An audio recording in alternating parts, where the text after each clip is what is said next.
Well, I thank my friend, Ranking Member Luetkemeyer, and all of our Republican colleagues on the Small Business Committee for leading this important discussion this evening. And this is very important. Madam Speaker, the Democrats' radical multi-trillion-dollar agenda is bad for America. It just is.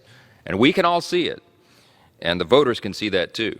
In fact, while we're here right now, there are still voters lining up just down the road in Virginia. They cannot wait to vote for their next governor. And it's a race that's currently classified as a toss-up, but it appears to be going very, very well for the Republican candidate. The reason this is so noteworthy, the reason everybody in the country is watching this, the reason that everyone is so excited that it's a toss-up election is because this is in a state that President Biden won by 10 points just several months ago. And there's simply no conclusion to draw other than that the Democrats are leading our country down the wrong path. That's what the polling says, and even the mainstream media outlets have had to report on that in the last few days.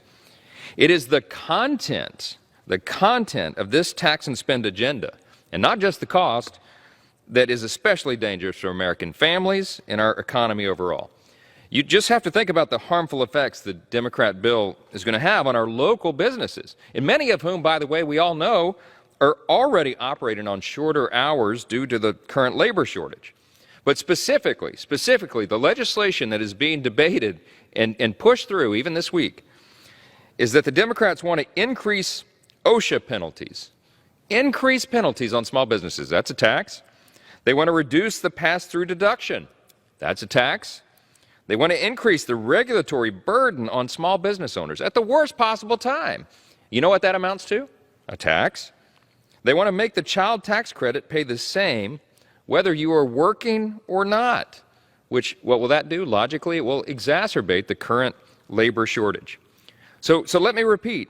The Democrat bill, in spite of what they're saying, will definitely increase taxes while prices are soaring.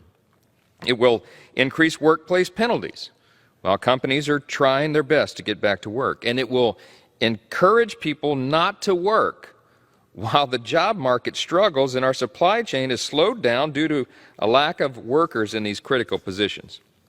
There are nearly 32 million small businesses in the United States. About 350,000 of those are in my home state of Louisiana. They're our main employer. They employ more Louisianians than any big company or the government. This is the mainstay. This is the lifeblood of our economy. You're talking about deli managers and barbershop owners and bookstore owners. You name it. Small businesses across the country had to fight tooth and nail to survive the COVID-19 pandemic. The last thing this Congress needs to do is make it more difficult for these businesses, but that's exactly what our Democrat colleagues are trying to do. As for the rest of the bill, well, they're still working on it, they tell us. We heard today there may be some deal on prescription drugs. Who knows? We'll have to see how that goes. Been lots of promises made and broken here last few weeks. Meanwhile, the Democrats are still trying to include amnesty in the spending bill. What that has to do with the reconciliation, we have no idea. Hopefully the parliamentarian on the Senate side will put another kibosh on this.